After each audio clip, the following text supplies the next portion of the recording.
Bonsoir à toutes et à tous. À quoi sert l'Europe? La question se pose visiblement pour beaucoup de Français qui ne sont pas europhobes. C'est comme une lassitude, voire une déception, trop lourde, trop compliquée. L'Europe ne fait plus rêver, même si ce soir, à Bruxelles, un accord a bien été trouvé sur les fameux travailleurs détachés. Est-ce la fin pour autant de la peur du plombier polonais? Je pose la question dans un instant à nos invités que je vous présente. Karine Berger, députée socialiste des Hautes-Alpes, Benoît Apparu, député UMP de la Marne, ancien ministre du Logement, Emmanuel Cos, toute nouvelle secrétaire nationale d'Europe Écologie Les Verts, Florian Philippot, vice-président du Front National, Emmanuel Todd, historien et démographe, et enfin Guillaume Clossat, fondateur de think tank européen Europa Nova. Je vous rappelle que vous avez bien entendu la possibilité de suivre et commenter cette émission sur notre second écran, le site france-tv-info.fr. Vous pouvez aussi interagir sur notre page Facebook ou sur Twitter.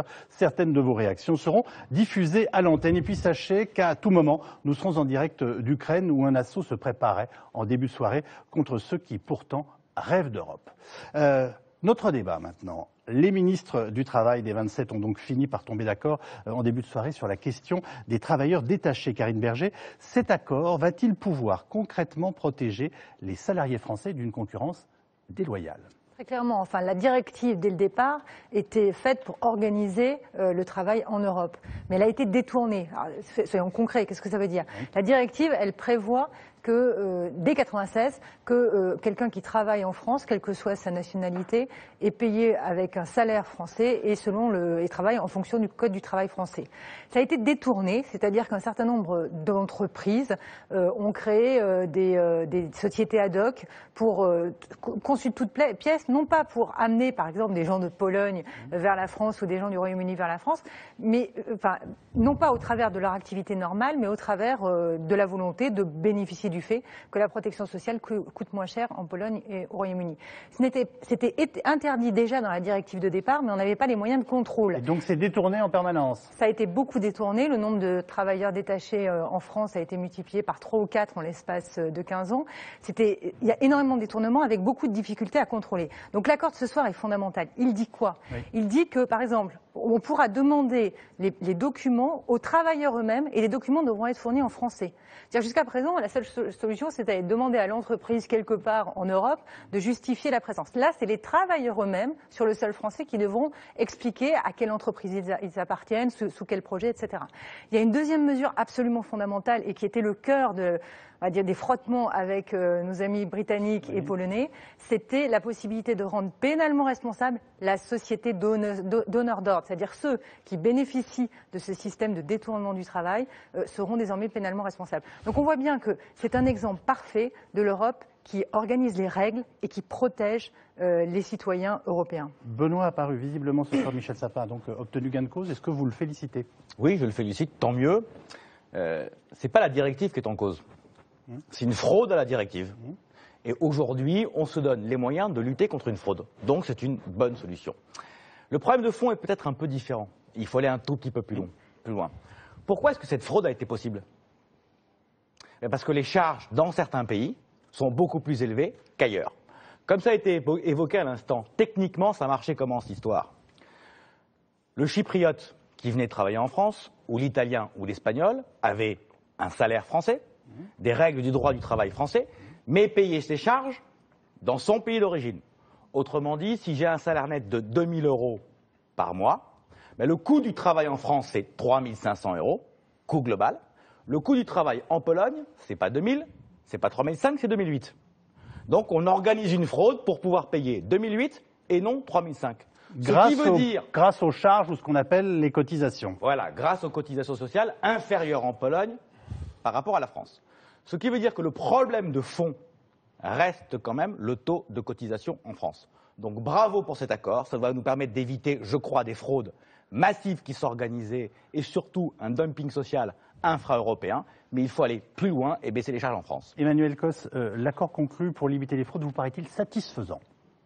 C'est une avancée, mais je pense qu'on peut aller plus loin. D'ailleurs, je pense que le problème, ce n'est pas les charges qu'on paye en France, c'est plutôt le fait qu'on ne paye pas de charges dans d'autres pays et qu'on n'a pas de protection sociale au niveau européen. Et oui, on peut. Faut regarder les deux côtés. Eh oui, mais moi je regarde de l'autre côté parce que je pense que ce qui est favorable à des Français, il serait plus intéressant qu'il soit favorable à l'ensemble des citoyens européens et pas simplement. Si financer autrement que par la dette, je serais d'accord avec vous. Mais on peut les financer autrement que par la dette. Et pourquoi je pense que cet accord pourrait aller plus loin? Parce qu'il pose quand même un sujet qui est l'absence de salaire minimum dans l'ensemble de nos pays européens, qui explique aussi cette question-là, en sachant par ailleurs que dans les travailleurs détachés aujourd'hui, il y a des Français. Bien sûr. Il y a plus de 15% de travailleurs détachés qui sont français, qui sont embauchés par des entreprises européennes et qui sont détachés en France. De l'ordre de 300 000, dit-on. 300 000 travailleurs détachés en tout. Mais dedans, vous avez 18% qui sont français et qui donc sont employés par des entreprises qui dérogent au droit du travail français. Vous avez signé un appel qui demande la suspension du dispositif incriminé. C'est ce que vous continuez de demander ce soir. Vous dites c'est bien ou c'est mieux, mais il faut aller plus loin. Je pense qu'il faut aller plus loin et que le prochain Conseil européen peut être une étape importante. Et surtout, alors ça a été dit aussi par Martin Schulz, il faut que lors de la discussion au Parlement européen, on puisse aller plus loin et qu'on attaque vraiment la directive dans sa globalité pour l'améliorer. Florian Philippot, Marine Le Pen prédisait ce matin que le gouvernement n'obtiendrait rien. Est-ce que vous vous êtes trompé? Non. On est à quelques mois des élections européennes. Je crois que tout le monde aura compris qu'il fallait à tout prix faire croire qu'il y avait un accord.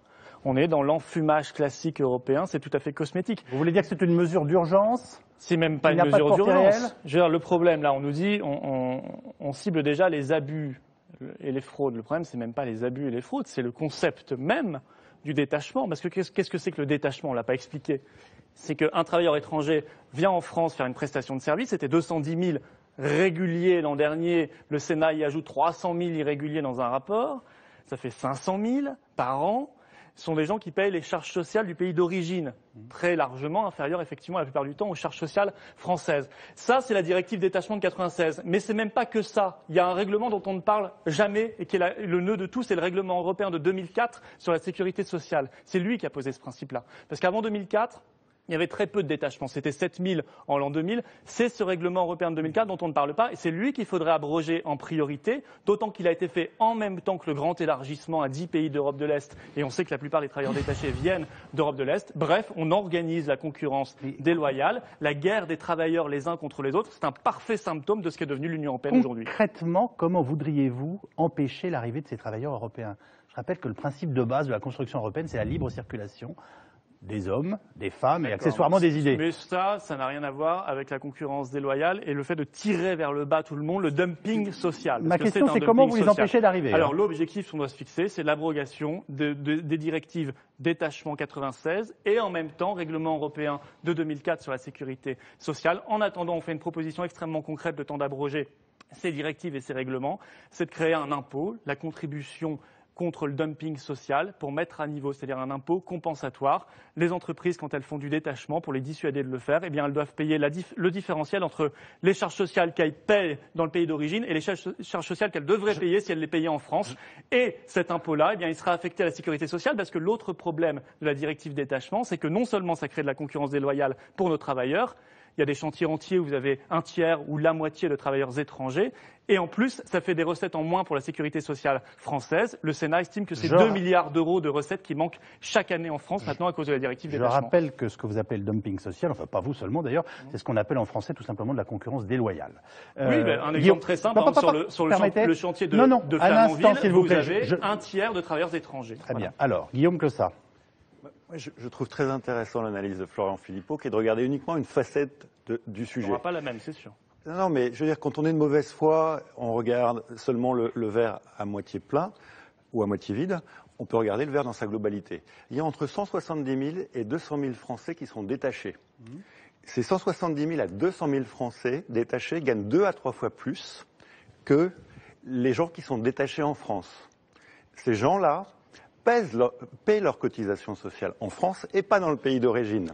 S'ils les payaient dans leur pays d'origine, ils les paieraient beaucoup moins. L'intérêt de la France, c'est que nos salariés soient bien payés, et ils sont 2 à 3 fois plus payés parce que ce sont des missions à valeur ajoutée pour lesquelles ils n'ont pas de travail en France parce qu'ils sont surdiplômés et que malheureusement, eh bien, il faut élargir les marchés pour permettre à chacun de trouver un job. Là, vous nous dites qu'il y a des talent. Français, travailleurs détachés, qui profitent aussi de ce système. Qui profitent complètement de ce système, et globalement, le système nous profite économiquement beaucoup plus. Et c'est pour ça qu'on a créé cette directive en 96. C'est ce que disent les rapports parlementaires. Non, mais Florian Philippot, est-ce que vous pouvez me laisser parler, s'il vous plaît? Attendez, Florian Philippot, c'est Guillaume Clossac qui a la parole. Alors, moi je dis juste, il y a entre 170 000 et 200 000 Français qui profitent de ce détachement. Ces 170 000 à 200 000 Français sont payés 2 à 3 fois plus que les salariés qui sont malheureusement sur des métiers peu payés, pour lesquels souvent on n'a pas de travailleurs français, il faut le dire aussi pour parler de manière franche, ou sur lesquels nous ne trouvons pas de Français pour travailler. Et ces gens-là, ces travailleurs français détachés en Europe paient leurs cotisations en France. Et s'ils ne payaient pas leurs cotisations en France, eh bien, la perte nette pour l'État français serait considérable par rapport à ce qui est gagné par ces 200 à 300 000 travailleurs étrangers détachés en France. Premier point. Deuxième point, non, c'est important. Le détachement, c'est pas quelque chose de nouveau. Ça existe d'une manière ou d'une autre depuis qu'il y a des entreprises. Et s'il n'y avait pas de mécanisme européen pour trouver des solutions, eh bien on devrait trouver des solutions avec 26, 25, 50 pays. On mettrait 10 ans à trouver des conventions internationales qui ne marchent pas. L'intérêt de l'Europe, c'est quoi? Vous voulez dire qu'avec ou sans l'Union, il y aurait quoi qu'il arrive des travailleurs qui bougent? Mais bien sûr. Et pour lesquels il faudrait trouver des règles, et pour lesquels il faudrait trouver des règles afin qu'ils circulent les travailleurs. D'origine. Ça, c'est une invention européenne. Bien sûr non, mais Florian Philippot, s'il vous plaît. Règlement de 2004. Eh ben, écoutez, vous terminez rapidement et ensuite Karine Berger. L'intérêt de l'Union européenne, c'est que quand on a des problèmes, on essaie de trouver des solutions ensemble, de manière négociée. Pas de créer les problèmes. Alors, Florian Philippot, s'il vous plaît. Le mieux, c'est de ne pas créer les problèmes. Karine Berger. Je voudrais expliciter la position de M. Philippot. Quand il dit, ou quand Mme Le Pen dit, on va abroger la directive. C'est égal à on va supprimer toutes les protections contre les salariés qui se déplacent dans l'Union européenne. C'est la même chose. Ce que le Front National propose, c'est la suppression de toutes les protections, de toutes les sécurités, de toutes les règles qui organisent le travail. Qui organisent. Bah oui, mais je suis désolée. Comme vous n'assumez pas votre position anti-européenne, anti-Union européenne et profondément nationaliste sur ce sujet, je l'ai dit, je l'illustre. Je veux dire, d'une manière générale, on voit bien d'ailleurs la thèse du Front National. C'est toujours la faute de l'autre si ça se passe mal pour vous. Là, en l'occurrence, l'autre, ça va être le travailleur détaché, le plombier polonais. Un jour, ça sera votre voisin. Bref, on connaît bien la rhétorique. Ça ne change absolument rien à la réalité, qui est que les directives qui sont discutées par le Parlement européen, qui sont amendées ce soir, sont des directives qui sont des directives de règles et de protection des travailleurs dans l'Union européenne. Emmanuel Todt, juste une question, est-ce que c'est un combat d'arrière-garde de vouloir empêcher la circulation des salariés en Europe? Je ne sais pas, tout ce qu'a dit était très intéressant, mais je crois que c'est un peu au-dessous du problème de l'Europe. Là, j'ai été amené à regarder le continent de l'extérieur parce que je reviens de Tokyo, d'un séminaire symposium sur la globalisation, où il était question des effets du libre-échange, de la façon dont la flexibilité monétaire atténue les effets du libre-échange et l'une des premières protections. Et tout d'un coup, j'ai eu là-bas, au milieu de ces économistes japonais très compétents, vous savez que le Japon a fait une politique monétaire de relance, est en train de sortir de la crise, c'est-à-dire que c'est tout à fait l'anti-Europe actuellement. Et tout d'un coup, j'ai eu une illumination et je me suis dit, mais les choses se sont inversées. C'est-à-dire qu'autrefois, l'Europe, ça avait été construit avec l'idée d'une collectivité de protection. Et d'ailleurs, Karine Berger a employé le mot de protection à 6 ou 7 reprises comme quelque chose de très tentant. Et je me suis rendu compte qu'en fait, l'Europe, avec surtout en son cœur l'euro, a recréé des situations de compétition de libre-échange maximale, quelque chose qui ressemble un peu à l'effet de l'étalon or autrefois. Et on ne s'en rend pas compte, mais si on sort, si on va discuter à Washington ou si on va discuter à Tokyo, on se rend compte que la situation de l'Europe dans le processus de globalisation, de libre-échange concurrentiel, s'est inversée. On le percevait comme une zone de protection. C'était ça au départ l'Europe avec le tarif extérieur commun. Oui. Maintenant c'est fini. Et en fait, la rigidité des conceptions européennes, la rigidité de l'euro fait que l'Europe est actuellement lance les nations européennes qui restent très différentes les unes contre les autres. En fait, on est en Europe, on ne s'en rend pas compte. Donc vous nous dites que la question du travailleur détaché est finalement un épiphénomène d'un carcan plus large. La réalité de l'Europe, c'est que le libre-échange mené à ses conséquences les plus extrêmes est d'une guerre de tous contre tous. Et le lieu de la guerre la plus intense actuellement, c'est l'Europe. C'est pour ça que ça va pas très bien. Réaction de Benoît Apparu et ensuite on se tourne à nouveau vers Florian Philippot. Ce qui vient d'être dit. On nous explique en gros que le libre-échange au sein de l'Union européenne est en train de tout tuer. Mais je crois que le débat que nous avons sur les travailleurs détachés prouve l'inverse. Les travailleurs détachés ont toujours existé et ils existeront toujours. Tant mieux pour les entreprises françaises. Ça leur permet d'envoyer un salarié aux États-Unis, en Allemagne ou en Suisse pour faire progresser leur entreprise. Tant mieux, ça existera toujours. On parle de l'Europe, hein. On parle bien de l'Europe. Même si ce que vous nous rappelez est fondé. Justement, pourquoi j'en viens à l'Europe? Parce que la nuance de ce qui a été fait en 96, c'est quoi? C'est qu'on s'est dit, plutôt qu'avoir un règlement entre la France et les États-Unis, la France et la Suisse, pour savoir où et qui paye les cotisations sociales, on s'est dit, on l'organise à 27, pour essayer d'avoir le même système à 27 et protéger les 27 contre justement les dumpings en question. Ce qu'on n'avait pas prévu, ce sont les fraudes actuelles. Mais là encore, ne confondons pas le principe qui a été fixé.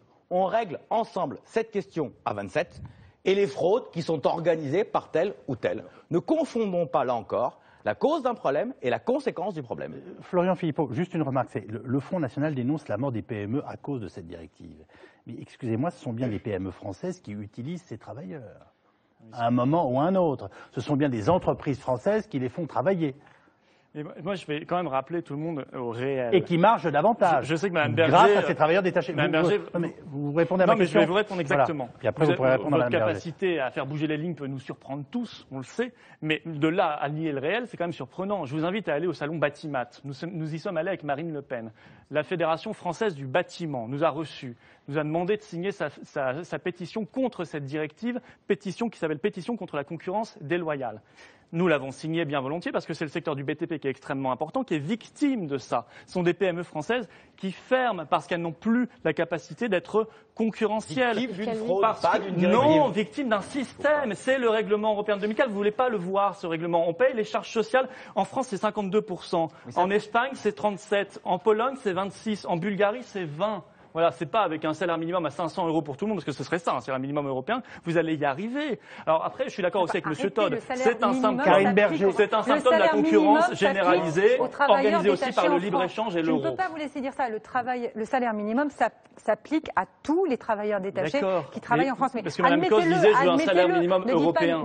On va y venir. Pas n'importe quoi. On va y venir. Ça serait un salaire minimum à 500 €. Excusez-moi, mais là, à ce stade, on se dit que le problème est bien un problème de charge française.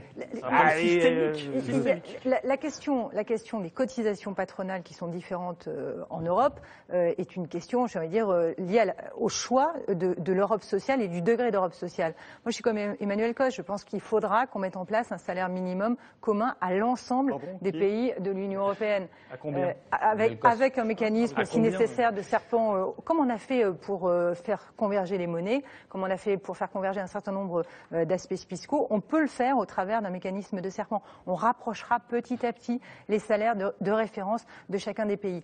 En attendant, le vrai problème n'était pas celui... Vous voulez faire le serpent salarial européen ? Par exemple. Le problème n'était pas celui de la concurrence via les cotisations patronales, puisqu'on avait des différences. On avait des cas, on a trouvé des cas où les gens travaillaient 45 heures, payaient 3 € de l'heure. Oui, mais c'était ça le problème. On décrit un système d'exploitation d'une façon générale. C'est pas honnête de dire ça. Ce que dénonce le BTP dans les Hautes-Alpes, le BTP que moi aussi j'ai rencontré, ou tous ceux qui font de l'alimentaire dans le sud-est de la France, c'est justement le détournement et l'illégalité d'un certain nombre de pratiques. C'est ça, Monsieur Philippot, si vous étiez un peu plus sur le terrain. Emmanuel Todd, Batimat, je vous y ai pas vu. Vous auriez dû venir. On doit tous aller à Batimat. Alors, Emmanuel Todd et ensuite Emmanuel Cos. Il faudra donner votre certificat de passage à Batimat. C'est le premier salon de France. Le sujet de la mission, c'est pourquoi est-ce que les gens ne croient plus en l'Europe. Donc là, on est en train de s'enfermer dans un débat je veux dire, complètement technique, assez mineur au regard des problèmes qui se posent. Encore une fois, il faut regarder. Il n'est pas mineur pour les salariés français qui ils subissent une concurrence déloyale, vous le savez très bien. Mais le problème est celui de structure générale pour l'Europe. L'ensemble de l'économie mondiale ou des économies nationales sont en train de faire des expériences de redémarrage et de croissance. Je veux dire, les États-Unis, l'Angleterre, le Japon, la zone euro est un trou noir dans l'économie européenne. Il y a une réalité centrale qui est beaucoup plus importante que ces détails sur des règlements bruxellois qui ne seront jamais appliqués, c'est que l'euro ne fonctionne pas. Excusez-nous de parler de l'actualité. L'euro ne fonctionne pas. Excusez-nous de parler L'euro ne fonctionne pas. Emmanuel, Il y a une décision. Si le Parti socialiste au pouvoir veut prendre une décision qui améliore le sort des Français et des Européens, il n'y a qu'une seule décision qui puisse être prise, c'est de foutre en l'air cette monnaie dont tous les économistes savent, hors des sphères rémunérées internes à l'Union européenne, ça ne marche pas. Vous abordez des questions sur lesquelles on va revenir. Oui, mais c'est pas la peine de perdre du temps sur des petites bricoles, Je vous remercie. des petits accords bruxellois. Très bien. Non, mais parfait. Vous avez le droit de me mettre 11 sur 20 sur mon début d'émission. Moi, pour l'instant, je vous mets plutôt 8 sur 20 si vous continuez à me la perturber comme ça. Mais je vais vous redonner la parole pour que vous ayez 14. Pour Emmanuel Todd, les travailleurs européens, les ouvriers, les gens qui travaillent Non, faites pas cette démagogie. C'est vous qui faites baisser les salaires, c'est vous qui mettez trop de chômage. Ce sont des bricoles. Donc, ne me faites pas d'un numéro du genre. Quand on est à ce degré de mépris pour les gens et pour les ouvriers et pour les travailleurs, je ne sais plus comment on sait que vous vivez dans la compassion. La réalité, c'est qu'il y a un gouvernement français qui fait baisser le niveau de vie et qui refuse de traiter les problèmes des Français. Emmanuel Cos. Mais justement, je pense que parler de ça, c'est parler aussi de ce qui intéresse les gens. Et les gens, c'est ce qu'ils ont du boulot à la fin du mois. Pour bien connaître le métier du bâtiment, je peux vous dire que le détachement, oui, c'est un sujet aujourd'hui. Et le problème, c'est aussi, vous en avez parlé tout à l'heure, la question des marges. On va se dire les choses franchement. Quand des commandes publiques prennent au plus offrant et jouent aussi sur les fraudes, anticipent les fraudes à la directive pour faire des marchés extrêmement bas, c'est ça la réalité. Et pourquoi est-ce que vous avez été un salon du bâtiment qui met ça en avant? Parce qu'en effet, aujourd'hui, on a un problème de travail attaché dans le bâtiment, et y compris, je vais vous le dire, des problèmes d'accidents du travail extrêmement graves qui coûtent aussi des coûts liés à la santé. Et je suis désolée, ça a un sens. Ça a notamment un sens dans un pays qui veut faire du bâtiment quelque chose d'extrêmement important. Et c'est pas simplement des petites broutilles. Parler d'Europe, c'est aussi dire à nos citoyens ce que l'Europe leur amène d'un point de vue global. Non mais je veux dire, vous parlez de choses qui n'existent pas. Je veux dire, vous parlez comme si... Les choses n'existent pas. Mais non, je veux dire, vous êtes... Le travail n'existe pas. Non mais je suis désolé, c'est moi qui suis du côté des gens. C'est moi qui sens comme les gens. Mais on est tous du côté des gens, mais monsieur Todd. Pas du tout. Ah bah excusez-moi, vous ne connaissez pas ma vie, je ne connais pas la vôtre. Mais je sais où je suis, moi, franchement. Nous avons une économie qui ne fonctionne pas. Nous savons que l'économie française est entrée en crise avec la réalisation de l'euro. Il y a un rapport entre les conditions, je dirais, macroéconomiques de l'activité des entreprises qu'il faut voir. Je dis que... C'est pourquoi vous refusez ce débat sur l'euro? On va y arriver.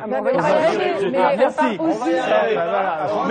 Je vous rassure, on va l'avoir pendant 6 mois. Il n'est pas religieux. Alors, si vous trouvez que ma façon de parler n'est pas comme il faut, etc., je peux tout à fait m'en aller. Ça ne me pose aucun problème. C'est que vous me dites, vous me dites vraiment, je suis de bonne composition, mais je ne vais pas passer des heures à parler d'un accord qui ne si nous vous avons invité, Emmanuel, si nous vous avons invité, c'est pour vous donner la parole. Et c'est parti le délire. Votre ami Philippot. La dernière fois, avec Marine Le Pen, c'est ridicule. Alors, Guillaume Clossat reprend la parole. Je suis désolé, je suis en plein jet lag et j'éprouve un sentiment surréel en arrivant ici. Très bien. On vit avec vous votre jet lag, on le partage. Mais je vais quand même essayer de mener mon émission. Guillaume Clossat. Vous parliez du Japon, mais juste vous dire qu'un des pays aujourd'hui les plus libéralisés du monde s'appelle la Chine. Et la Chine, la concurrence, elle est vraiment déloyale, tous les coups sont permis et c'est une économie qui marche. Oui. Je ne souhaite pas l'économie chinoise pour l'Europe et je pense qu'on a mieux à faire. Maintenant, ok, vous avez parlé de l'euro. Vous vous rappelez du taux de chômage en France en 83 ? Vous vous rappelez du taux de chômage en France en 93 ? Vous vous rappelez du taux de chômage en France en 2013 ? Ben, figurez-vous que c'est le même. Sauf que l'euro, il n'était pas là en 83, il n'était pas là en 93, Il est là en 2013. Pourquoi notre pays, depuis 30 ans, a le même taux de chômage? On avait la politique du franc fort qui était un alignement Non, sur le arrêtez, marché. parce que la politique du franc fort... Guillaume Costa, terminé. La politique... Non, mais je veux vous dire, me permettez, si vous... Excusez-moi, je vous ai écouté, Oui, très bien. poliment. Absolument. Voilà. Vous êtes un La politique du franc fort. Pourquoi on l'a... La politique du franc fort, on l'a mis en place parce que nos entreprises voulaient de la visibilité économique et qu'elles n'arrivaient pas à planifier. Et on a eu une décennie perdue qui est la décennie des années 80. Et c'est avec la politique du franc fort qu'on a recomposé pendant 10 ans et qu'on a fait de la France la première économie exportatrice d'Europe. Pardon ? 93, 2003. Et après, il y a eu des choix économiques qui ont été faits, qui ont dévié. Mais pardonnez-moi, avec la politique du franc fort, on a relancé nos exportations. On a plus parce d'industrie. qu'on a On a perdu toute notre industrie. On a repositionné. Non, non, vous mélangez. Pour d'autres raisons. Vous mélangez. Les gens qui font la politique macroéconomique Les autres ne sont pas raisons, c'est quoi responsables. les autres raisons? C'est qu'on a augmenté le coût du travail pendant que les Allemands avaient une stratégie qui était Florian Philippot, et après, on va aborder la question de la... Vous avez commencé à parler quand même d'un salaire minimum européen. Je veux juste qu'il y ait un petit tour de table là-dessus, mais j'y reviens dans un instant. Vous reprenez la parole. Je pense que c'était pour parler de l'euro. Mais sur la question de l'euro, moi d'abord, je voudrais qu'on puisse l'ouvrir en France, parce que c'est un des seuls pays où il n'y a pas de débat sur l'euro. C'est une espèce de religion, c'est pas pourquoi. On voit toujours les mêmes économistes qui oublient de nous dire, d'ailleurs, qu'ils sont financés aussi et payés par des banques au passage et qui nous font la leçon. Et les économistes qui réfléchissent sur le sujet, ils sont jamais interviewés. Bah oui, il y a un débat. En Italie, il y a un débat incroyable sur l'euro. Eh bien, il faudrait que ce débat ait lieu et assez vite, assez rapidement, parce que la situation s'empire. Alors l'euro, c'est quoi? C'est la désindustrialisation. Parce que nous avons une monnaie qui est beaucoup trop forte, qui étouffe nos exportations. Et ça, maintenant, tout le monde le reconnaît. Il est dommage que vous n'en soyez toujours pas conscient. C'est plus de dettes, parce qu'on doit renflouer en permanence les pays qui sont victimes de cette monnaie. La Grèce, déjà 2 fois. Le Portugal, l'Irlande, etc. Pour la France, c'est déjà 70 milliards d'euros de dettes supplémentaires en 2 ans, le renflouement de l'euro. Or, une monnaie, c'est fait normalement pour faciliter l'économie, pour fluidifier l'économie. C'est pas fait pour être sauvé tous les 6 mois. Ou alors il y a un vrai problème. Or, on en est là. L'euro est une monnaie sacrificielle. Voilà, aujourd'hui, c'est une monnaie sacrificielle. Alors, je veux dire, il faut faire des sacrifices à l'euro pour qu'il vive. Faut regarder quand même la réalité. L'euro est un dieu jaloux. L'anomalie dans le monde aujourd'hui, c'est la zone euro. 95% des pays du monde, il ne faudrait pas inverser les choses, 95% des pays du monde ont une monnaie nationale, ont des frontières et ont une souveraineté nationale. Puis un petit bloc au milieu complètement coupé du monde, complètement isolé dans ses certitudes religieuses et qui ne marche pas. La zone euro, c'est moins 0,4% aujourd'hui en 2013 de croissance, alors que la Suède, ce sera 1,1, qui est en dehors de l'euro, le Royaume-Uni 1,3, la Norvège 1,9, qui est même sa chance en dehors de l'Union européenne, et les États-Unis et le Japon aux alentours de 2%. Voilà, donc on peut se poser la question, et effectivement l'euro c'est une question extrêmement importante. Benoît a paru, pardonnez-moi. Je voudrais dire quelque chose d'important. Florian Philippot, je pense que vous avez oublié vos cours de l'ENA, parce que dans le monde, il n'y a pas tant de monnaie que ça. Par exemple, il y a une vingtaine de pays en Afrique. Vous avez donné des cours à HEC, vous voyez, heureusement que j'ai appris entre-temps. Parce que... Voilà, mais je suis ravi de vous avoir donné des cours. Alors, si je vous avais donné des cours, vous en seriez souvenu. Ces écoles ne sont pas honteuses non plus, si je puis me permettre. Je suis fier. Je suis fier du limite à la mérite démagogie. républicain. Je suis fier. Pardon. Je suis fier du mérite républicain. Juste vous dire que dans le monde, c'est un poil plus compliqué que ça. Par exemple, en Afrique, il y a une vingtaine de pays qui partagent la même monnaie. Ça s'appelle le franc CFA. En Asie, la plupart des monnaies sont soit alignées sur le dollar, soit sur le yuan. En Amérique latine, il y a aussi des taux de change qui sont très, très structurés. Donc vous ne pouvez pas dire 95% des pays ont leur monnaie. C'est un mensonge. Ils ont leur banque centrale. Leur Benoît a paru et ensuite Emmanuel Todd. Allez-y. Oui, 2-3 mots peut-être sur l'euro. On vient d'avoir un exemple assez intéressant sur le traitement de la dette. On nous dit l'euro coûte 70 milliards en 2 ans. Ben, faisons un petit calcul très simple. Demain matin, nous sortons de l'euro. Si je regarde le plan du Front National, on dévalue immédiatement de 20 à 25%. Quelle est la dette française aujourd'hui? 2 000 milliards d'euros, dont je rappelle que les 2/3 sont détenus par des étrangers. 1 300 milliards. Autrement dit, on ne pourra pas les rembourser avec le nouveau franc, on les remboursera obligatoirement en euros. 1 300 milliards. 25% de 1 300 milliards, ça fait du jour au lendemain 400 milliards d'euros. Vous ne connaissez pas notre droit international, monsieur. Et je vous rappelle que Mme Le Pen, pour contrer cet argument-là, a dit « je fais de la planche à billets ». Elle l'a dit très clairement parce qu'elle a reconnu que l'argument était réel. Autrement dit, on crée du jour au lendemain 400 milliards de dettes supplémentaires. Pas 70, 400. Premier élément. Non, c'est faux. Deuxième élément. Deuxième élément. Je réponds juste après. Je finis sur un point. Non, Deuxième Emmanuel élément. Todd réagira et ensuite vous reprendrez Je pas. voudrais rappeler une chose. Oui, j'arrive. Nos importations, on les paye en euros. Demain, on les paiera en francs. Ça veut dire quoi du jour au lendemain? Que le baril de pétrole, et donc l'essence, paume 25% de plus. Je pense que ceux qui habitent en milieu rural, dans la Marne, dans mon département, et qui prennent leur voiture seront très contents. Les municipales sont de retour. Un litre d'essence qui augmentera du jour au lendemain de 25%. Troisième élément, sur l'épargne. Les partis socialistes ont souhaité taxer l'épargne. Ils ont finalement reculé pour moitié. Ben là, on est en train de nous inventer un impôt épargne sublimissime, c'est-à-dire que les Français ont de l'épargne, ils épargnent beaucoup, on va leur supprimer 25% avec la dévaluation en question. C'est un impôt Front National qui se crée du jour au lendemain, un impôt génialissime, c'est-à-dire qu'il ne rapporte même pas 1 euro à l'État. Voilà 3 exemples de l'absurdité économique de la proposition sortie de l'euro. Emmanuel Todd. Oui, je voudrais un peu expliquer, peut-être même m'excuser pour mon coup de colère et essayer d'expliquer ce qui s'est passé dans ma tête quand je me suis énervé tout à l'heure. C'est que, en fait, on vit vraiment en France une situation très bizarre. C'est-à-dire que, je veux dire, il est avéré que ça ne marche pas. Et regarder des hommes politiques, femmes politiques françaises responsables continuer à ne pas vouloir rentrer dans le problème, ça a quelque chose de désespérant. Ma colère était l'effet d'un désespoir sincère. J'ai déjà été dans une émission ici avec Marine Le Pen, on a déjà dû dire la même chose. Et la crise s'épaissit, et le niveau de vie baisse, et en fait tout le monde sait que le rendement. Et donc le problème n'est pas tellement un problème d'analyse économique, de balancer des modèles économiques comme le fait M. Apparu, que visiblement il ne comprend pas très bien lui-même. Le problème réel de la France. Gardez vos jugements de valeur pour vous, monsieur Todd. Vous pouvez simplement respecter l'intelligence des autres. Non, vous n'êtes pas le seul à avoir un minimum d'intelligence et de connaissance. Je dirais que le problème ce qu'il faut expliquer, ça n'est pas, c'est pas la peine de constater la dysfonction de l'euro. Il dysfonctionne. Ça n'est pas compliqué de comprendre en termes économiques pourquoi il dysfonctionne.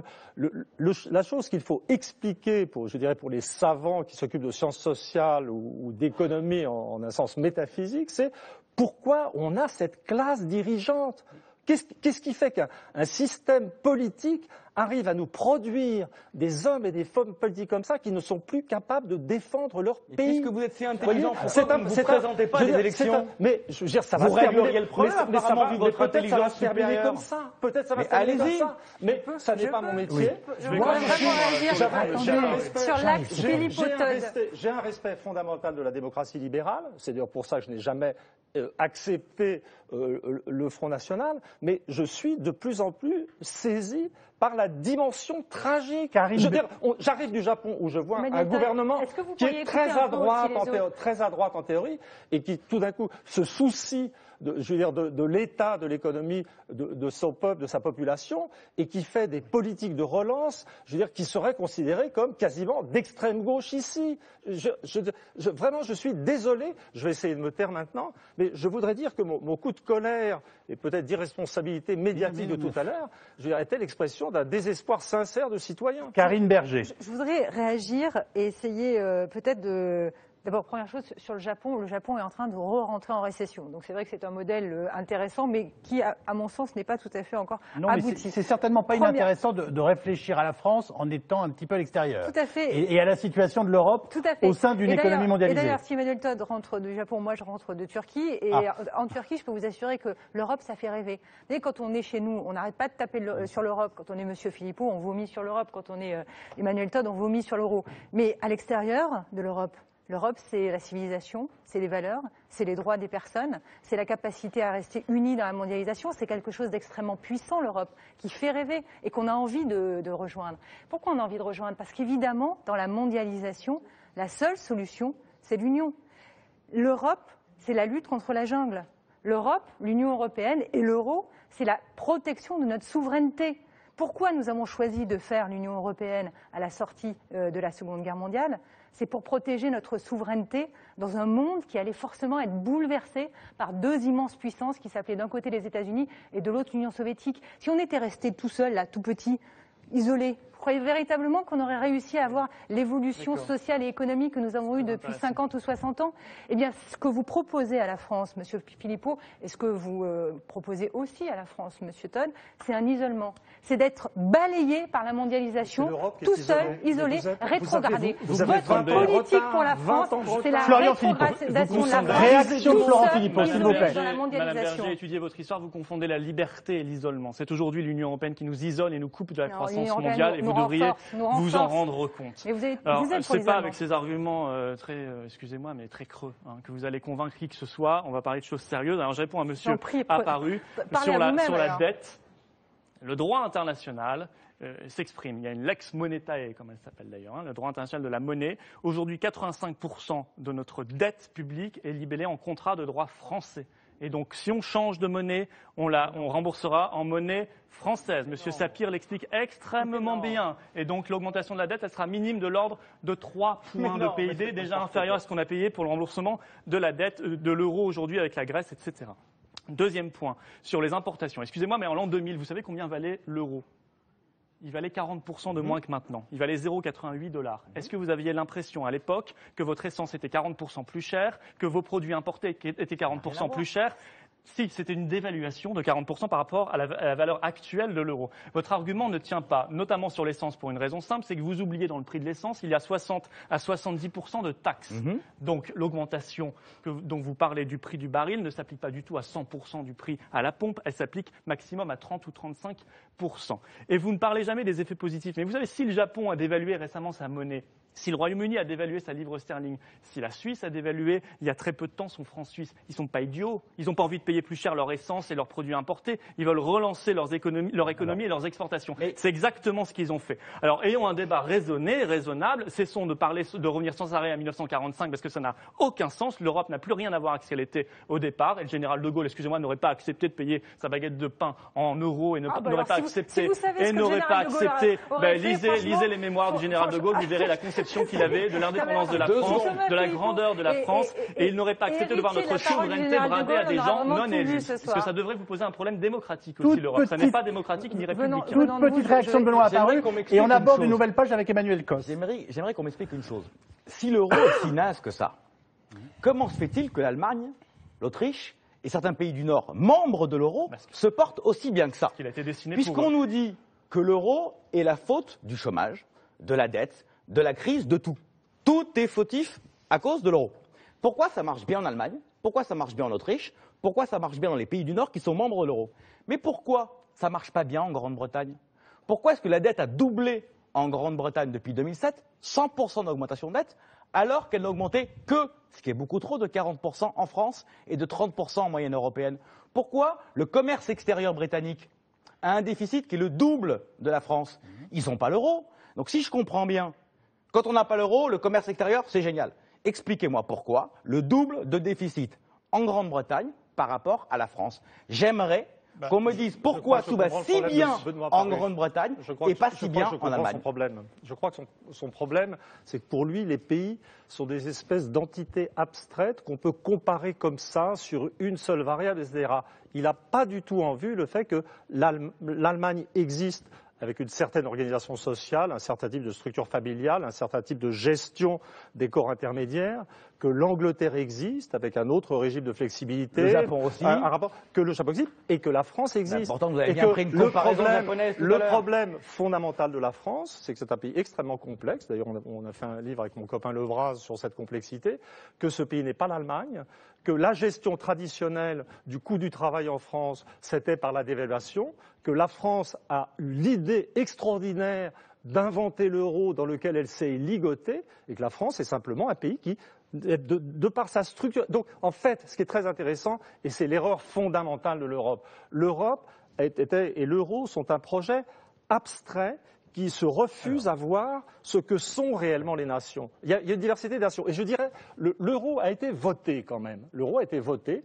J'étais contre le traité de Maastricht, mais il a été voté de peu. Donc il était, au départ, légitime. Mais le problème fondamental de la démocratie, c'est que même un peuple ne peut pas voter son abolition. Les Français sont les Français. Vous n'en ferez pas autre chose. Ils ont besoin de leur monnaie, ils ont besoin de la flexibilité monétaire. Et la liberté de la France, ça ne sera pas la liberté de l'Angleterre. Emmanuel Donc vous êtes, je veux dire, ce qui est terrible, c'est qu'on se rend compte que les classes dirigeantes françaises, c'est sans doute une sorte de perversion ultime de l'universalisme français, de l'idéal d'homme universel, c'est que les classes dirigeantes françaises ne sont plus capables de voir la réalité de leur propre pays. Emmanuel Ton, merci. Je ne pense pas que Karine Berger et Benoît Apparu soient des traîtres conscients à leur nation. Je pense qu'ils doivent, je veux dire, parce que la réalité objective, c'est que ce sont des gens qui trahissent leur nation. Mais c'est surtout qu'ils ne la voient pas. Je prends un peu au pied de la lettre cette page que vous m'aidez pour une fois à tourner dans cette émission. Au-delà de la question des travailleurs détachés, de celle de l'euro dont on va évidemment débattre pendant 6 mois jusqu'aux élections, il y a ce sentiment qu'on ressent. Je disais au début de cette émission que les Français n'étaient pas europhobes, mais que sans doute ils sont là, fatigués, notamment par rapport à une Europe qui semble trop lourde ou trop compliquée. Peut-être première question, Emmanuel Cos, comment expliquez-vous ce désamour européen? Et est-ce que vous le percevez, vous, en tant que responsable politique? Écoutez, à écouter notre débat ce soir, je pense que c'est quand même aussi un exemple du désamour européen. C'est-à-dire qu'on explique tous les maux de notre société, nos difficultés par l'Europe. Je ne crois pas que nos problèmes de désindustrialisation ou de pauvreté dans notre pays sont liés à l'Europe. Ils sont liés à des erreurs stratégiques, à des erreurs faites il y a plus de 20 ans sur le manque d'anticipation de notre pays. Et Europe ou pas Europe, il se serait passé ces choses-là parce qu'on est incapable de faire évoluer la production. Et par ailleurs, moi je vous le dis, ça fait pas très longtemps que je suis en politique partisane, mais c'est vrai que j'ai toujours été très gênée par la manière dont les hommes et les femmes politiques utilisent l'Europe pour se défausser d'un certain nombre de sujets. Alors que je pense qu'objectivement, l'Europe a besoin qu'on la défende. Et sincèrement, même moi, je veux bien être la seule dans la campagne européenne à le faire, notamment face à vous. On sera plusieurs, rassurez-vous. Moi, je le dis franchement. Peut-être pas avec les mêmes idées, mais on certainement, monsieur Apparu. Mais je pense qu'on a besoin d'Europe et que l'Europe est quelque chose de fondamental pour notre société et que on peut pas simplement expliquer qu'à chaque fois qu'on a des problèmes dans notre pays, c'est à cause de l'Europe. Par contre, la grande difficulté, quand vous parlez d'un désamour aujourd'hui, c'est que quand on lance des politiques d'austérité et qu'on les brandit, et c'est là qu'on va avoir des forts désaccords avec M. Apparu, sur la question de la réduction des dettes et des déficits, et qu'on dit que l'austérité va nous permettre d'aller mieux demain, évidemment les gens se disent pourquoi l'Europe nous impose ça à notre État et qu'est-ce que ça nous apporte de plus, et on ne le voit pas du tout. Et je pense que c'est un des sujets qui crée le désamour. Karine Berger, pourquoi est-il si difficile d'expliquer ce que nous apporte l'Europe ? D'abord parce qu'on n'en a pas assez parlé. Même du point de vue de ceux qui la défendent. D'abord parce qu'on n'en a pas assez parlé. Ceux qui aiment l'Europe, ceux qui sont des Européens convaincus, ont la responsabilité d'en parler. Typiquement, tout ce que la Banque européenne d'investissement fait en ce moment, lance des projets d'investissement en Espagne, au Royaume-Uni, en France. Le financement des hôpitaux, Marisol Touraine vient de signer la semaine dernière une convention de plusieurs milliards d'euros avec la Banque européenne d'investissement. C'est l'argent de l'Europe, cet argent horrible de l'Europe, Monsieur Todd, qui va financer qui va financer aussi les hôpitaux français. Et ça, c'est des choses dont on doit parler en permanence, porter, parce que c'est vrai que c'est quelque chose qui est assez peu discuté dans la discussion politicienne française. Et on a une très fâcheuse tendance à utiliser l'Europe chaque fois qu'on a un petit problème français à faire passer. On sait la faute de l'Europe. Il y a une deuxième raison, qui est une raison peut-être à mon sens encore plus forte, c'est qu'il y a bien deux Europes. Il y a une Europe de droite et il y a une Europe de gauche. Il faut repolitiser. Les bons et les méchants. Le bon vieux manichéisme traditionnel. Non, pas du tout, Benoît Apparu. C'est deux choix de le problème, développement. c'est que c'est avec toutes ces familles que vous devrez construire l'Europe, que vous le vouliez ou non. Hein. Et c'est bien pour ça que c'est aussi des compromis, comme on l'a vu ce soir avec l'accord qui est arrivé sur la directive des travailleurs détachés. Mais dire qu'il n'y a pas d'un débat politique sur l'orientation de l'Europe, c'est en soi donner l'impression que l'Europe ne peut rien décider. Il y a des choix. L'Europe, c'est celle pour laquelle on vote. Voilà, l'Europe, vous choisissez par votre vote l'Europe que vous voulez demain. Et c'est cette politisation-là qui redonnera du sens à l'Europe. Si même l'augmentation de la TVA sur les centres équestres semble perçue comme imposée par Bruxelles. Comment convaincre les Français que l'Europe est une chance? C'est Il y a encore des gamins qui défilaient aujourd'hui avec des poneys. Bon, c'est un exemple assez malheureux du fait que quand on a une difficulté de politique intérieure, on a tendance à se défausser sur l'Europe, alors que là, en l'occurrence, le sujet, il est simple.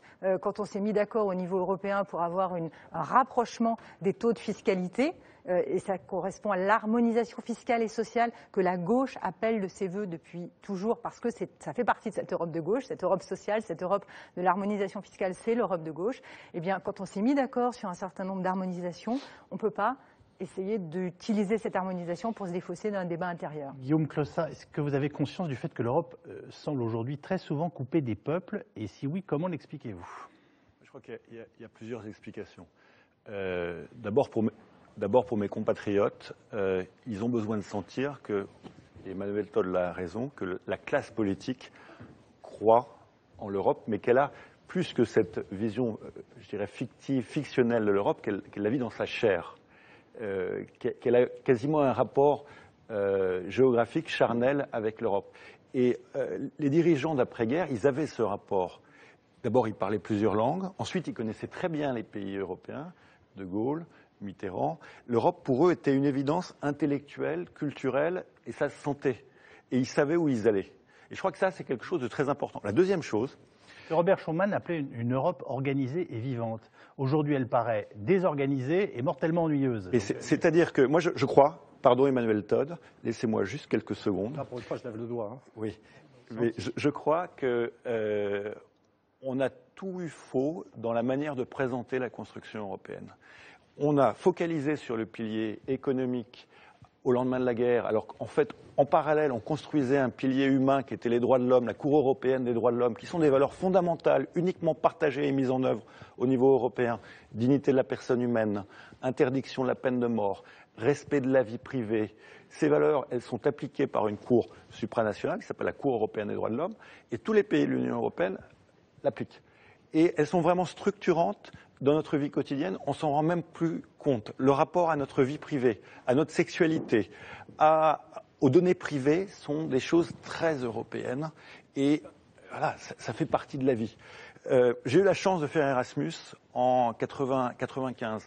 Ça m'a appris à connaître l'autre, à apprécier la différence, à me projeter à la fois comme citoyen français et comme citoyen européen et à comprendre la complexité de ce monde. Et je me sens européen parce que je me sens citoyen d'une civilisation que nous avons construite au lendemain de la guerre. Excusez-moi Emmanuel Todd, mais votre manière de jouer du pipeau... Je vais vous dire un truc, moi. J'essaie de penser aux Français qui nous écoutent. Non, mais attendez. L'Europe, un jour, Cabu, vous allez rire, mais vous allez rire. Un jour, Cabu m'a dit, mais si tu devais donner une image pour l'Europe, ça serait quoi? J'ai réfléchi et je lui ai dit, pour moi, c'est le continent des matins calmes. Et il m'a dit, pourquoi? Parce que en 89, quand le mur est tombé, j'ai vu des jeunes gens de mon âge et on avait la peur au ventre le matin en se réveillant parce qu'on ne savait pas ce qui allait nous arriver. Et quand je vois les Ukrainiens, je sais et je parle avec eux, je sais exactement qu'ils pensent la même chose. L'Europe, c'est le seul continent où le matin, en se réveillant, on sait qu'on est en sécurité, qu'on ne va pas risquer une peine de mort arbitraire aux États-Unis, être exécuté en Chine ou mis en prison, assassiné en Russie, etc. Et ça, c'est l'une des plus grandes conquêtes de la civilisation. Apparemment, ça ne mobilise plus assez. Mais parce que ou alors, vous nous dites que c'est peut-être un tel confort moral qu'on ne s'en rend plus compte, mais Emmanuel Todd, encore une fois, le côté politique, c'est que nos concitoyens veulent aussi de la politique, et pour eux, la politique, c'est quelque chose qui est incarné avec des dirigeants et pour lesquels on vote. Et l'Europe, il n'y a pas de dirigeants, il n'y a pas de débat politique, et il n'y a pas de choix de ces dirigeants. Alors, Emmanuel Todd, je voudrais expliquer pourquoi j'ai fait le clown en jouant du violon. C'était pour exprimer mon sentiment d'irréalité devant ce qui était dit. C'est-à-dire qu'on parle d'Europe, comme si on parlait toujours de l'Europe qui existait. C'est-à-dire l'Europe, ça a été un rêve magnifique de nations libres et égales, assez conformes à l'idée française de la liberté et de l'égalité. Et on ne veut pas se rendre compte que le principe de la concurrence, du libre-échange généralisé, dramatisé par la création de l'euro et la rigidité monétaire, quel beau lapsus, a fait de l'Europe une sorte de champ de force où des nations qui existent toujours s'affrontent en termes de puissance. Là, on est dans le réalisme, on n'est plus dans le et que l'Europe est devenue exactement le contraire de ce qu'elle était au départ. C'est-à-dire que c'est maintenant, il y a une puissance dominante, qui est l'Allemagne, il y a son brillant second, dont l'accord permet à l'Allemagne de régenter et de martyriser les pays du Sud. C'est devenu un monde hiérarchique. Et ça n'est plus ce que c'était. La façon dont on parle du rapport de la France à l'Europe est ridicule. On devrait parler du rapport de la France à l'Allemagne. Le président de la République française, en termes de, je dirais, de droit constitutionnel, est le chef de l'exécutif le plus puissant du monde libre. Vous êtes à l'Élysée, vous avez l'article 16, vous avez le droit de dissolution, vous êtes tout. Et la réalité de ce qui se passe actuellement en Europe, c'est parce que le pouvoir de création monétaire a été transféré à Francfort et parce que sans le pouvoir de création monétaire, on ne peut pas faire de politique économique. La réalité de la France est que, je veux dire, en fait, elle est sous contrôle, sous gestion indirecte à travers la Banque centrale européenne et les grandes banques françaises. On est sous gestion allemande ? Comment ? On est sous gestion allemande ? On est sous gestion, et c'est pour ça, ça n'est pas dirigé contre la personne du président. Mais maintenant, quand je conférence, je ne parle plus du président Hollande, je parle du vice-chancelier Hollande. C'est ça la réalité. Et ce qui m'énerve quand on est là avec ce discours très soft, très gentil, c'est qu'on ne parle plus de la réalité. L'Europe est devenue un monde de rapports de force et de violence interne. Florian Philippot et ensuite Benoît Apparu, Karine Berger et Emmanuel Cos vous répondent. Non, mais le problème, effectivement, c'est que on ne se tourne plus vers les peuples, notamment. On dit les peuples, ils doivent s'exprimer. Ils se sont exprimés en France. Il y a eu un référendum, je rappelle, en 2005. On a fait un référendum, tout le monde s'en souvient, et on a beaucoup voté d'ailleurs, sur la Constitution européenne. Les gens ont dit non, à près de 55%. Et puis une majorité, quelques années plus tard, sous Sarkozy, UMP, PS, Modem, Verts, s'est permis d'aller voter au Parlement, au Congrès, contre l'avis des Français, faisant passer cette Constitution européenne rebaptisée Traité de Lisbonne.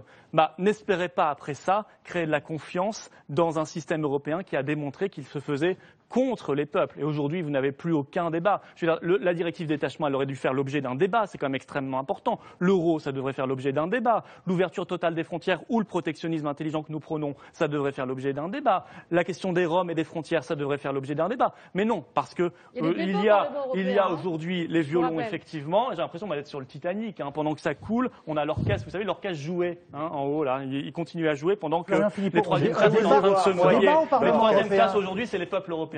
On débat au Parlement européen, que je sache, vous avez dit. Oui, on débat, non, on débat pas. Parce que PSE et PPE votent ensemble tout. Dans 97% des cas, ils votent les directives ensemble. On n'est pas au PSE ni au PPE. Venir plus souvent, et par ailleurs, le Parlement européen, excusez-moi, il ne représente pas un peuple. Il n'y a pas de peuple européen. La seule légitimité, ce que vous dites, dans ce qui est vrai dans l'Europe, la liberté, etc., sont les nations qui l'ont construit. C'est la France, c'est l'Allemagne. Et ce qu'aimait le général de Gaulle et les autres, Adenauer, c'était la France, c'était l'Allemagne, l'Italie. C'était la richesse et la diversité des nations qu'il faut préserver, parce que c'est ça la démocratie. Alors je dis, faisons un grand débat, un référendum sur notre appartenance à l'Union européenne. Bon, s'il faut quitter l'Europe, alors les plus soumis aux traités européens diront il y a l'article 50 dans les traités, on peut l'utiliser. Moi je dis on peut quitter l'Europe parce qu'on le peut par souveraineté, parce que c'est prévu par le droit international des traités. Il faut quitter l'Europe. Si les Français en décident ainsi après un référendum. Votre avis. Moi, si on n'arrête pas si on ne réforme pas en profondeur, mais quand je dis vraiment en profondeur, c'est plus d'euros, possibilité du protectionnisme, plus de Schengen, possibilité d'avoir la souveraineté nationale. Alors oui, mais sinon, si on ne peut pas avoir tout ça, alors oui, il faut quitter bien sûr l'Union européenne, retrouver notre liberté, qui n'est pas à confondre avec l'isolement, Mme Berger. Parce que si vous considérez qu'un pays souverain est un pays isolé, alors il faut renoncer à la démocratie, parce que la démocratie, c'est l'autre nom de la souveraineté. Karine Berger, en fait, on est en train de tourner autour de l'idée que cette Europe aujourd'hui, elle est perçue comme une construction contre les peuples. Qu'est-ce que vous avez à répondre à ça? Et je serais tenté d'ajouter, parce que ça a été abordé en parlant d'Europe allemande il y a quelques instants par Emmanuel Todd, si l'Europe exigeait moins, notamment d'efforts en matière budgétaire, est-ce qu'elle ne serait pas aussi plus populaire? Donc les contraintes et bâties contre les peuples, avec le précédent quand même du non-référendum, qui, qu'on le veuille ou non, a effectivement été détourné. Le Parlement européen est dominé par la droite. La Commission européenne est dominée par la droite. Si les élus du Front National au Parlement européen n'étaient pas parmi les champions de l'abstentéisme, M. Philippot saurait que le PPE et la gauche ne votent pas de la même façon. La situation est simple. Vous pensez sincèrement qu'on peut expliquer tout ça en disant que c'est la faute de la droite? La question de l'austérité, excusez-moi Yves Calvi, les politiques d'austérité sont des politiques que nous combattons à gauche, que nous combattons. Il se trouve que la droite, dominatrice en Europe et qui a été en Allemagne depuis 10 ans à la tête du pays, a choisi systématiquement le libéralisme, a choisi systématiquement l'austérité, et que c'est ça qui explique la faiblesse économique de l'Europe actuelle. Tant que nous aurons ces choix-là, et si nous ne les changeons pas, si à l'occasion des prochaines élections européennes, il n'y a pas un changement d'orientation politique voulu par les citoyens, c'est eux qui, avec leur bulletin de vote, choisiront. C'est pas difficile, c'est eux. Ils iront dire, s'ils veulent, une Europe qui est encore plus vers le libéralisme, encore plus vers l'austérité. Ou est-ce que enfin, vous savez, franchement, je pense qu'on va pouvoir, on va avoir une occasion unique de délégitimer le Parlement européen, ne pas aller voter. Monsieur Todd, votre problème n'est pas l'anti-européanisme, votre problème c'est la germanophobie. Je ne sais pas ce que les Allemands vous ont fait, j'ignore complètement quelles sont les relations psychanalytiques que vous avez avec ce pays. Il se trouve que moi c'est un pays que j'aime, dont je parle la langue. Vous parlez de votre germanophilie, c'est autre chose. Non, bon, parce que quand on dit simplement qu'on aime un pays, on est germanophile. Je n'ai pas parlé de sentiment, c'est vous qui avez développé une thématique sentimentale. Vous confondez des rapports réalistes entre les nations. Systématiquement un pays avec les choix politiques temporaire de ce pays. Donc pour moi, c'est effectivement la germanophobie. Peut-être que vous pourrez nous expliquer en quoi vous avez un problème avec l'Allemagne. Qui ont fait de l'Allemagne elle-même Non. Est-ce que je peux finir? Vous laissez terminer Karine Berger, s'il vous plaît. Les politiques d'austérité budgétaire sont remises en cause aujourd'hui. On a des modifications lentes, c'est vrai, mais qui ont lieu actuellement en Europe. J'ai évoqué très rapidement la question de la Banque européenne d'investissement. C'est fondamental. On a 20 milliards d'euros d'investissement qui vont être mis dans les pays qui ont les plus grandes difficultés sur de l'investissement de long terme. Ça aussi, c'est l'Europe. C'est-à-dire c'est l'Europe qui choisit l'avenir, qui choisit de faire des nouvelles technologies, qui choisit de faire des transports, de l'énergie. Exactement comme il y a des années, on s'est mis tous ensemble pour construire quelque chose dans l'aérien. On peut faire, et on est en train de lancer des grands chantiers. Mais c'est vrai que la ligne a contournée, elle a été ancrée depuis 10 ans par des politiques libérales de droite qui ont été effectivement des politiques qui ont affaibli économiquement l'Union européenne et la zone euro. Benoît Apparu, il y a une chose fondamentale qui est dans le droit fil de ce que vient de dire Karine Berger. Elle essaie de nous vendre, c'est le truc habituel, c'est même son truc habituel. J'ai déjà fait un débat avec elle. Je veux dire, dans des trucs, il y a une autre Europe, une autre Allemagne, la gauche. Mais les réformes qui ont fait de l'Allemagne une économie compétitive très dure, qui ont abouti à l'apparition en Allemagne d'une catégorie de travailleurs sous-payés. Je veux dire, c'était fait par un chancelier social-démocrate. C'est les sociaux-démocrates. C'est-à-dire qu'à un moment décisif de l'histoire allemande et récente, la gauche allemande a été pire que la droite. Benoît Apparu. Deux, trois remarques, peut-être, pour essayer de répondre à votre question. Pourquoi y a-t-il ce désamour? Merci. Premier élément, ça fait 30 ans que j'entends dans tous les discours, matin, midi et soir, que tout est la faute à l'Europe. Et que nous, politiques, de droite comme de gauche, on se défausse sur l'Europe de nos propres incohérences et des réformes que nous n'avons pas faites. Assumons les réformes que nous n'avons pas faites en France. Et ensuite, on regardera la question européenne. Parce que regardons les réalités. Vous voulez dire Europe, bouc émissaire facile pour ne pas se remettre, nous, Français, en question? C'est exactement ça. Et j'en veux cet exemple, là encore. Quand on regarde les situations comparées entre les différents États européens, qui sont tous soumis aux mêmes règles européennes, je ne comprends toujours pas pourquoi il y a des réussites économiques si différentes entre les uns et les autres, alors qu'on nous dit que tout est la faute à l'euro. C'est peut-être parce qu'il y a effectivement des différences entre les pays. C'est peut-être aussi parce que les politiques économiques qui ont été menées par tel pays ou tel autre pays ont mieux marché d'un côté que de l'autre. Là encore, l'Europe est le bouc émissaire facile. Le budget européen, c'est quoi? 19 milliards d'euros. C'est très peu. C'est-à-dire pas un point du PIB français. Le nombre de fonctionnaires, puisqu'on nous dit qu'il y a une bureaucratie galopante en Europe, c'est 50 000 fonctionnaires pour 500 millions d'habitants. moins que la ville de Paris qui compte 2 millions d'habitants. Arrêtons cette facilité intellectuelle qui consiste à dire que tout est la faute à l'Europe. Et revenons peut-être aux réalités, qui sont des réalités franco-françaises. Et là, j'aurai des profonds désaccords avec ce que vient de dire Karine Berger. Non, les politiques d'austérité ne sont pas dues ni à la droite ni à la gauche. Elles sont dues au déficit que nous avons créé les uns et les autres. Elles sont la conséquence des déficits. Si effectivement nous traitions ces questions-là, d'abord, peut-être que nous serions dans une situation économique meilleure, plutôt que de multiplier les impôts comme vous le faites aujourd'hui. Emmanuel Cos, c'est étrange, quand l'Europe va mal, les fédéralistes en veulent généralement toujours plus. Et nous disent, mais c'est parce qu'il n'y en a pas assez d'Europe. Oui. Alors, ma question, c'est, est-ce que c'est votre cas? Oui, absolument. Et je pense que justement, c'est parce que l'Europe va pas assez loin qu'on pense qu'elle ne sert à rien et qu'elle n'apporte rien aux citoyens européens. Et l'exemple du budget est très intéressant.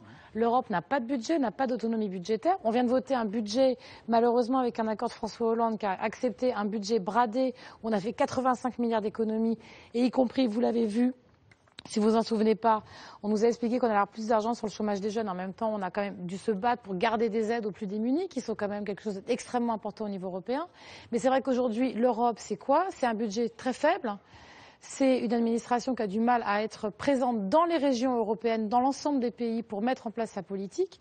C'est aussi une commission qui n'est pas élue. Et on peut aussi parler de la question démocratique qui est très importante. Il y a un Parlement, et à côté de ça, une commission qui n'est pas élue, qui aussi éloigne encore plus les citoyens de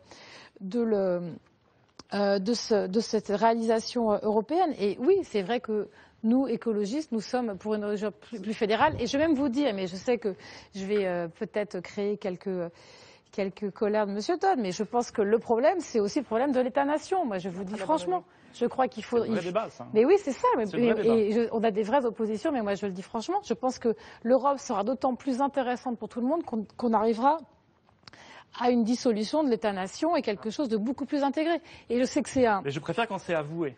Ah mais moi, les écologistes ont toujours été extrêmement clairs là-dessus. Et moi, je crois beaucoup à une Europe fédérale, à une Europe avec des institutions et un sentiment européen beaucoup plus fort. Et par ailleurs... Vous nous décrivez une France qui serait en quelque sorte une région européenne, plus qu'un pays. C'est ce que veulent les Allemands. Je vais au bout de votre logique. Mais pourquoi pas? Et on peut se sentir française comme aujourd'hui. Moi, je me sens et parisienne, et française, et européenne. Il faut choisir. Si vous voulez la dissolution de l'État-nation, ne vous dites plus française, dites-vous européenne. Excusez-moi, je ne sais pas de quelle région de France vous venez, mais je suis sûre que vous avez... Mais oui, non, mais sincèrement, je pense qu'il faut aussi arrêter avec ce sentiment national exacerbé. Non, mais là, c'est le vrai débat. C'est le vrai débat. Et on doit choisir notre voie. Je dirai juste après. Et la dernière chose, c'est que tout à l'heure, vous sembliez moquer ce qu'on peut dire sur ce que l'Europe a pu apporter en matière de droits et de liberté. Moi, je le dis sincèrement parce que j'étais très marquée par la guerre dans les Balkans. Je le dis franchement. Aujourd'hui, il y a des pays en Europe centrale qui sont certes dans des situations économiques extrêmement difficiles. Mais je peux vous dire aujourd'hui, allez discuter avec des jeunes de Belgrade, allez au Kosovo, allez en Macédoine, allez discuter avec eux du sentiment européen. Ces gens sont au cœur de l'Europe. Non mais sincèrement, ils sont au cœur de l'Europe, ils en sont exclus, ils ont besoin de visa pour simplement sortir de leur pays. Il faut aussi réfléchir à ce que ça veut dire aujourd'hui. Et vous voulez faire rentrer les Balkans dans l'Union européenne? Moi je vous dis à terme. Je pense qu'il faut qu'ils rentrent et surtout c'est de... Serbie, Albanie, Kosovo, Monténégro, Bosnie. Et vous, ben oui, absolument. Et je crois qu'une des raisons de stabilité de l'Europe et puis du progrès de ces pays, des chances qu'on peut offrir à des jeunes en termes de qualification, d'emploi, de diplôme, de droits aussi. Je peux vous dire un truc, dans ces pays où il y a encore des vrais sujets sur l'autonomie des femmes et le respect de leurs droits, l'Europe pour elles, c'est un gain énorme. Et c'est ce que demandent les citoyens dans ces pays. Je ne parle même pas après de ce qui se passe en Ukraine, mais il faut aussi comprendre que les gens, ce n'est pas simplement parce qu'ils sont béats et naïfs qu'à un moment ils espèrent l'Europe. C'est aussi parce que l'Europe amène des droits, amène une autonomie et amène aussi un respect politique pour l'ensemble des pays. Et ça, je pense que c'est extrêmement intéressant. C'est capital, cette vision de l'Europe comme le lieu de la démocratie et des libertés. C'est un problème absolument fondamental et c'est le fond de mon inquiétude. Parce que c'est une vision déformée de l'histoire. Si on regarde l'histoire de la démocratie occidentale, ce n'est pas l'histoire de l'Europe. La démocratie occidentale, c'est la France, l'Angleterre et les États-Unis. C'est le monde atlantique. C'est là que la démocratie a été inventée. Et la réalité de l'Europe continentale dans l'histoire, à partir de l'après-révolution française ou de l'après-révolution anglaise de 1688, c'est plutôt l'incapacité du continent à suivre les Français, les Anglais et les Américains. Les inventions politiques de l'Europe au XXe siècle, ça a été le fascisme, ça a été le nazisme, ça a été le franquisme. Et en fait, la zone euro, si vous la regardez vers 1930, à l'exception de la France, je veux dire, et du Benelux, ça n'est pas une zone de démocratie. Et ce qui me fait vraiment peur en tant que prospectiviste, là je suis complètement sérieux. Avant, ça pourrait se discuter. Mais là, je suis complètement sérieux. Je veux dire, ce qui me fait peur, c'est que dans l'architecture austère et répressive et hiérarchique qui devient celle de la zone euro, je vois remonter le fond non démocratique et non libéral du continent européen. C'est là qu'on a... Vous vous rendez compte de la gravité de ce que vous nous dites? Mais bien sûr, mais vraiment. Alors là, je délivre un message d'inquiétude absolument sérieuse. Mais bien sûr, c'est terrorisant. Mais vous êtes terrorisant. On m'accuse, on me dit, Monsieur Todd est germanophobe, Monsieur Todd n'aime pas la démocratie, la liberté, etc. Mais je suis un historien raisonnable. L'école historique française, c'est l'histoire de la longue durée. Et se poser au moment où l'Europe est devenue un système hiérarchique avec des sous-hommes qui sont les Grecs et des semi-sous-hommes qui sont je ne sais quel pays, et avec l'Allemagne qui organise tout ça avec la complaisance de la France, je dois me poser la question raisonnablement de ce qu'est l'Allemagne et dire que, a priori, je veux dire, refuser de voir que l'histoire de l'Allemagne au cours du XXe siècle a été un peu particulière. Non, mais c'est scandaleux. Je ne veux pas laisser. Excusez-moi, Je ne laisserai pas l'Allemagne être insultée de cette façon-là. Je ne laisserai pas remettre en cause le fait que l'Allemagne est une grande démocratie, une démocratie où les droits des personnes. Je parle pas du présent. Je parle en historien. Très bien. Mais elle peut vous répondre par le présent. Si un pays, bien sûr, heureusement d'ailleurs, il me semble, on est qu'au début. Je précise ma pensée pour ne pas être mal compris. Mais vous avez été très bien compris. On est qu'au début. Je parlais du pressentiment d'une dynamique très inquiétante. D'une influence d'extrême droite, il est voué à la honte de l'histoire. Il est voué à ne jamais connaître la démocratie. C'est scandaleux ce que vous dites. Ça signifie que n'importe quel pays qui a eu le malheur d'être en face d'une aventure populisme dans sa vie, dans des conditions économiques que tout le monde connaît dans les années 30 pour l'Allemagne, serait forcément à jamais banni de la liste des pays démocratiques sur cette planète. Je n'ai pas dit ça du tout. J'ai dit que compte tenu de la forme hiérarchique... Florian Philippot. Je dis que compte tenu... Non, ensuite je vais avoir tout le monde aux fesses en me disant ce que je n'ai pas... en me disant que j'ai dit des choses que je n'ai pas dit. J'ai dit que compte tenu... Je dis que... Non, mais tout le monde a compris, je vous rassure. Donc je dis que... Il n'y a que les gens de mauvaise foi qui ont comment dire, compte tenu de l'allure étrange, inégalitaire, hiérarchique, autoritaire que prend cette Europe qui est actuellement sous hégémonie allemande, je dis qu'il n'est pas illégitime de se demander si nous ne sommes pas confrontés à une dynamique négative qui a certains rapports avec une dynamique particulière de la culture allemande. Surréaliste, vient de dire Benoît Apparu, et c'est Florian Philippot qui prend la parole. Non, mais ce que décrit Emmanuel Todt, c'est la possibilité d'une sorte d'eurofascisme. Oui, c'est-à-dire des pouvoirs qui n'appartiennent plus au peuple, une technocratie. Vous savez, Mendès France avait théorisé ça dès 1957. Il avait voté non à l'Assemblée nationale au traité de Rome. Il avait dit il peut y avoir une forme de dictature qui serait une dictature imposée par une autorité technique. Bon, c'est la Commission européenne. Relisez son texte, c'est extrêmement visionnaire. C'est une sorte d'eurofascisme et je crois qu'on y va à toute vitesse. Si on continue comme ça, on voit bien qu'on bafoue les peuples, on fait tout dans leur dos, on annule les référendums, on les fait revoter ad nauseam jusqu'à ce qu'ils disent oui, etc. En tout cas, on est curieux. Je me dois de faire remarquer qu'on est curieux d'entendre le Front National citer Pierre Mendès France dans cette émission. Je le fais régulièrement. Parenthèse fermée. Mais Madame Cosse, je suis en désaccord total, mais je vous remercie parce que vous avez l'honnêteté de ce que vous pensez et en démocratie on débat et vous êtes pour l'Europe fédérale de manière parfaitement assumée et la dissolution des nations, des États-nations, vous avez dit. Moi, je suis exactement pour l'inverse. Je suis pour la coopération entre les États-nations, celle qui a produit, Ariane, Airbus, qui a marché, Erasmus, c'est-à-dire pas ce système supranational, fédéral, dont il faut dire aux gens que non seulement il n'est pas démocratique, parce qu'il n'y a pas de peuple européen, et ça vous ne pourrez pas le décréter, peut-être qu'il y en aura un dans 100 ans, 200 ans, aujourd'hui il n'y en a pas. Donc on ne peut pas faire en dehors des réalités. Vous vous souvenez qu'Ariane c'est une coopération franco-allemande Oui, mais c'est pas l'Europe, c'est exactement ce que je dis, mais c'est pas la Commission, c'est pas la Commission, c'est pas le traité Union Européenne, etc. C'est une coopération de nations, c'est ça qui marche. Deuxième chose, il faut expliquer aussi que l'Europe fédérale, non seulement c'est pas démocratique, mais en plus c'est extrêmement cher. Pourquoi c'est pas démocratique ? Parce que vous vous dites toujours il faut c'est pas démocratique parce qu'il n'y a pas de peuple. C'est le démocrato, c'est le pouvoir du peuple. Il n'y a pas de peuple européen aujourd'hui. Ça ne peut pas être démocratique. Le seul cadre de la démocratie aujourd'hui sont les nations, parce qu'il n'y a pas de débat et de peuple au niveau européen. Et deuxièmement, sinon on est dans l'utopie totale, et c'est dangereux l'utopie. Deuxièmement, c'est cher, parce que faire un budget européen, comme vous dites, fédéral, pourquoi pas, mais ça veut dire que les peuples acceptent de transférer chaque année entre 3 et 5 points de PIB. Pour l'Allemagne, ça veut dire 100 milliards d'euros de transferts chaque année vers les zones les plus démunies, notamment le Sud et l'Est. Est-ce que les Français sont prêts à transférer des dizaines de milliards d'euros chaque année ? Je ne pense pas. En tout cas, il faut leur demander. Florian Philippot, ce soir encore, on manifeste à Kiev, en Ukraine, pour trouver des accords de partenariat avec l'Europe. Alors, je remercie Alban Mikosi qui nous a tenus au courant. On craignait une intervention de la police ce soir auprès de la maison où sont pour l'instant engagées l'opposition. Ça n'est pas le cas. Mais tous les jours, des gens manifestent avec des drapeaux européens pour nous dire leur désir de nous rejoindre. Que pensez-vous de leur démarche ? Et je dis, vous savez, nous, on défend la liberté des nations et la souveraineté, donc l'Ukraine fera ce qu'elle veut. Si elle veut rejoindre l'Union européenne, on donnera notre avis quand même. Est-ce qu'on veut un nouvel élargissement ou pas ? Pour le reste, moi, je connais l'Union européenne de l'intérieur. Ça n'est pas un gage de démocratie et de liberté publique. Vu de l'extérieur, avec des tonnes de communication et l'argent que ça peut apporter, notamment les premières années, parce qu'au début, on donne beaucoup d'argent aux nouveaux entrants, ça peut paraître attractif, mais l'Ukraine devra choisir sa voie. Je ne lui souhaite ni la voie russe, ni la voie Union européenne. Je lui souhaite la voie ukrainienne, le développement par elle-même sur ses propres forces. Guillaume Clossat. Juste, parce que parfois l'histoire, c'est pas inintéressant. En 89, il y a eu la chute du mur. On a décidé en 2004 d'intégrer 10 anciens États soviétiques au sein de l'Union européenne. Dès la chute du mur, on a enclenché cette démarche avec la RDA. Que se serait-il passé si ces 10 États n'avaient pas rejoint l'Union européenne ? On aurait à nos portes 10 Ukraines, avec des mafias, pas d'état de droit, des jeunes qui cherchent un avenir et un horizon et qui pourtant sont bien formés. Et moi, je veux dire, rien que pour ça, je suis très fier d'être européen. Maintenant, j'ai appelé mes amis ukrainiens, je leur ai dit qu'est-ce qui se passe. Et c'est simple, ils vous disent pourquoi. Ils veulent l'idée européenne. Et c'est plus l'idée européenne que peut-être l'Union européenne qu'ils veulent. Oui. Ils veulent être respectés.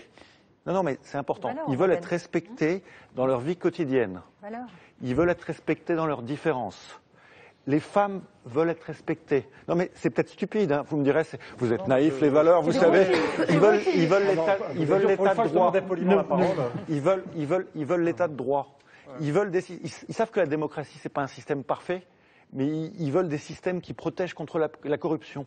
Ils veulent des relations pacifiques avec leurs partenaires. Ils veulent être dans une situation de dialogue et pas dans une situation post-coloniale. Voilà pourquoi ils veulent l'Europe. Ces Ukrainiens. Ils veulent l'Europe parce qu'ils veulent être des Européens comme les autres. Et le succès de ce continent européen, c'est de permettre à 1 demi-milliard d'individus de vivre en paix, de vivre en liberté. Maintenant, il y a des problèmes. On a réussi la première étape. Maintenant, c'est à nous d'écrire la deuxième page de l'histoire européenne.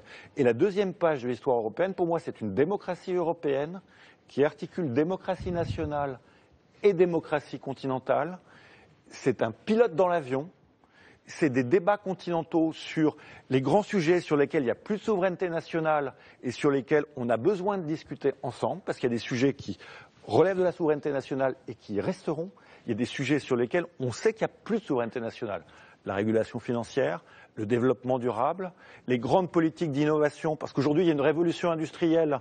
Les Européens sont les meilleurs sur 6 des technologies clés d'avenir.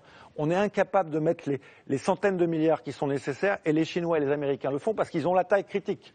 Voilà ce que je veux, moi. Je veux que l'on crée la co-souveraineté là où on en a besoin pour exister demain, alors que nous ne représentons plus que 5% de la population mondiale quand nous en représentions avec nos colonies 50% il y a 60 ans. Benoît Apparu, il n'était pas question pour les Ukrainiens d'intégrer l'Europe, mais d'obtenir un accord de partenariat. Mais c'est évidemment émouvant et troublant de voir ces drapeaux en ce moment qui sont agités avec courage. Est-ce que vous souhaiteriez qu'un pays comme l'Ukraine puisse rejoindre l'Union européenne aujourd'hui ? Non. Alors qu'on est en crise de croissance. Qu'il y ait un accord de libre-échange, oui. Qu'il rejoigne l'Union européenne, probablement pas. Ce qui est fascinant dans ce qui est en train de se passer, c'est qu'on est passé de la révolution orange à la révolution étoilée. Ils ont échangé le drapeau orange, première révolution ukrainienne, contre un drapeau européen. Autrement dit, le drapeau européen est pour eux le symbole de la paix, de la sécurité, de la liberté et de la lutte contre toutes les formes de corruption et contre la vassalisation qu'ils redoutent face à leurs grands voisins russes. Ça, c'est un élément fascinant qui doit nous interroger. Tout à l'heure, on a eu une sortie sur les valeurs qui a été, entre guillemets, moquée par d'autres. C'est dommage, parce que oui, l'Europe s'est construite sur la paix. Et oui, cet élément-là nous permet une sécurité permanente que nous avons probablement oubliée parce que nous n'avons pas connu d'autres périodes, mais qui reste le fer de lance de la construction européenne. Il y a eu une multitude d'autres réussites. La PAC est une réussite pour les agriculteurs français. Erasmus pour les étudiants français qui en ont profité par centaines de millions. Et oui, nous devons aussi regarder nos erreurs sur les politiques migratoires européennes, sur la naïveté commerciale européenne. Donc oui, on a fait des erreurs. Oui, il faut faire des corrections. Mais remettre le socle de la paix, le socle de la sécurité commune en l'air est une erreur fondamentale qui, là, pourrait créer les désordres qu'évoquait M. Todd. Erasmus, vous avez dit par centaines de millions, je pense que vous vouliez dire par centaines de milliers. Pardon. Voilà. Emmanuel Todd, et ensuite j'ai une question à poser à Emmanuel Cos. Comme on fait de la géopolitique, soyons sérieux, donc on passe son temps à se féliciter de la paix en Europe. Le seul sérieux, Oui, il y en a qu'un qui est sérieux. La paix en Afrique, on ne peut pas s'en féliciter. La paix Non, mais la paix en Afrique, c'est l'action l'action de l'armée française on ne peut pas s'en féliciter. Je veux dire, la paix en Europe, c'est une réalité. Tout autour, il n'y a pas la Emmanuel Todd. Emmanuel Todd. Après mon mauvais comportement tout à l'heure, je suis presque soulagé qu'on me coupe la parole à mon tour. C'est bien fait pour moi.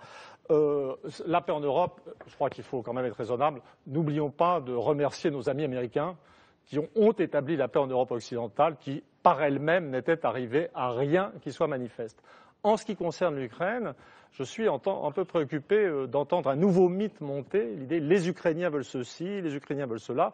La réalité de l'Ukraine, c'est que c'est une double nation, avec une partie qui est simplement russe et une partie qui est ukrainienne avec une langue ukrainienne. Et donc l'Ukraine n'a jamais existé comme une nation simple, et depuis l'explosion de l'Union soviétique, elle est soumise à des pressions contradictoires. Donc dans un premier temps, on a eu le sentiment que dans l'échec du communisme, qui était aussi l'échec des Russes, l'Ukraine allait effectivement dériver à toute vapeur vers l'Europe. C'était le sens des révolutions oranges et toutes ces choses. Mais la tendance générale qui s'affirme depuis, en dépit de ces drapeaux européens dans une partie de la population, la tendance générale en Ukraine est plutôt, c'est pas tellement qu'elle s'éloigne de l'Europe, les deux parties de l'Ukraine sont, je veux dire, c'est une division polaire qui ne peut pas être résolue. Mais le problème de l'Ukraine, c'est justement que l'Europe n'a pas la dynamique qui permettrait d'attirer à elle l'ensemble du système, et que la Russie de Poutine est plutôt dans une remontée de puissance et d'organisation, et que son poids, je dirais, particulier en Ukraine augmente. Donc la tendance de l'Ukraine, la réalité de l'Ukraine, c'est qu'elle est divisée, et la tendance, c'est que l'Europe a de moins en moins d'énergie pour l'entendre. Vous entendez à Paris. À Paris, nous êtes très bien, on n'en veut pas en Europe. À partir du moment où on dit qu'on n'en veut pas en Europe et on veut juste un accord de libre-échange, les Russes proposent beaucoup plus. Non, les Russes proposent également un accord de libre-échange, justement. Non, pas beaucoup plus. Non, mais les Russes sont la moitié de l'Ukraine. L'émission est quasiment terminée. Il faut que je pose une question à Emmanuel Cos. Vous nous avez dit plusieurs fois dans cette émission que vous assumiez vos options fédéralistes. Mais, fédéraliste, ça veut dire quoi ? Ça veut dire que le principe de l'État-nation est dépassé par une structure plus grande. Ouais, on prend des décisions en commun. Emmanuel Cos, si je n'exprime pas votre pensée, vous me reprenez en main. Excusez-moi, je dois être un peu sourdingue. Pardonnez-moi. Vous êtes totalement égocentrique. Alors, s'il vous plaît, s'il vous plaît. À combien vous l'arrêtez, cette Europe que vous voulez plus grande? Parce que la question quand même de l'espace est réelle. C'est à quel moment vous arrêtez? Tout à l'heure, vous vouliez faire entrer les Balkans. Mais, enfin, en vous écoutant, on était presque d'accord. On se disait, tiens, elle a raison. Mais on sait en même temps que ça n'est pas... Non, mais très bien. Non, mais ça, vous serez à quel moment vous l'arrêtez, cette Europe Mais moi, je ne crois pas. On n'est pas en train de discuter de quand est-ce qu'on ferme les frontières. Enfin, je ne suis pas alors de prendre une carte et de décider ce qui a été fait il y a quelques siècles. Il faudra la prendre à un moment, la carte.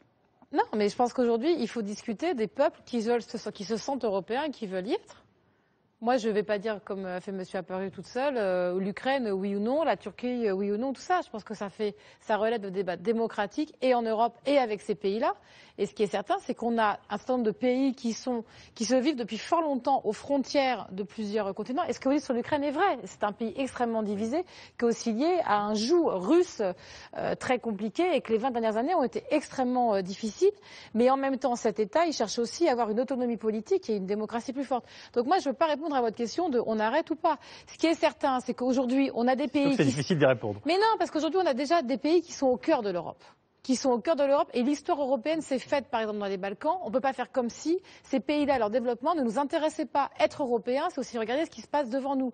Mais ça va être aussi demain de regarder comment, y compris, on va travailler avec des pays qui sont frontaliers, et y compris les pays de la Méditerranée qui ne sont pas européens, souhaitent avoir des relations différentes avec l'Europe. Et à mon avis, ça doit se discuter. Le dernier mot est pour Karine Berger. On peut inventer une Union européenne de demain qui lie des alliances, qui a des alliés. Les États-Unis, comment ils font? Ils se tournent vers le Pacifique, mais ils ne vont pas intégrer l'Asie aux États-Unis. Ils tissent des alliances, des pactes. On peut faire une Union européenne qui a différents cercles. Et pour tous ces pays, déjà, le fait de leur donner un signal qui est de tendre la main pour des contrats particuliers, pour des alliances particulières, cela donnera une réalité à ce qui est l'envie d'Europe, cette envie d'Europe dont on a parlé toute la soirée, sur les valeurs, sur la civilisation, sur l'éducation, sur l'avenir en commun au travers du droit des personnes. Si nous arrivons à donner un signal à tous ces peuples qui sont autour de nous et qui croient à ce pacte pour la suite, ça sera fantastique. Et j'ajouterai juste une chose, nous devons absolument, et j'arrête, nous devons absolument d'abord, avant de continuer à grandir, régler nos problèmes intérieurs. C'est-à-dire qu'il y a encore des problèmes politiques en Europe. Nous ne sommes pas sortis de la crise économique. Nous avons des décisions à prendre. Je finirai là-dessus. On lance aujourd'hui, depuis quelques jours, une pétition pour sortir les dépenses d'éducation des déficits publics. C'est une façon aussi de réorienter l'Europe. Et j'invite tout le monde à aller sur cette dimension-là. Vous venez de me dégoupiller une grenade de fin d'émission, mais on ne va pas en débattre. Merci beaucoup aux uns et aux autres d'y avoir participé. Je vous rappelle donc les informations de la soirée. Les Européens ont finalement trouvé un accord pour lutter contre les abus des travailleurs détachés. Et à Kiev, la situation reste très tendue puisque les policiers entourent le bâtiment de l'opposition, mais où ils n'ont finalement pas pénétré. Dernier point, il nous vous reste 21 jours pour vous inscrire sur les listes électorales en dépit de l'appel. Très important. Oui, nous sommes d'accord. En dépit de l'appel d'Emmanuel Todd tout à l'heure qui nous dit qu'il faut s'abstenir aux élections européennes, des élections qui auront lieu le 25 mai prochain. Et par ailleurs, si vous vous inscrivez, vous pourrez même voter au municipal. Les livres de l'émission, rapidement. Karine Berger, La France contre-attaque, ces entreprises qui inventent le millénaire, c'est aux éditions Odile Jacob avec Valérie Rabault. Emmanuel Todd avec Hervé Lebras, Le mystère français, publié au Seuil. Et enfin, Guillaume Clossat, parution mi-janvier chez Grasset, D'une jeunesse européenne, son dernier ouvrage. Avant de nous séparer, un dernier merci à Brigitte Benkemoun qui a préparé ce débat, à Nicolas Druet qui vient le réaliser avec ses équipes. Pas de mots croisés lundi prochain. Un œil sur la planète sera consacré au miracle suisse. On se retrouve nous le 6 janvier pour le premier mot croisé de l'année 2014. Mais tout de suite, le Ciné-Club, on passe de l'Europe à la guerre froide. La taupe de Terence Young avec Michael Caine et Laurence Olivier. Bon Ciné-Club sur France 2.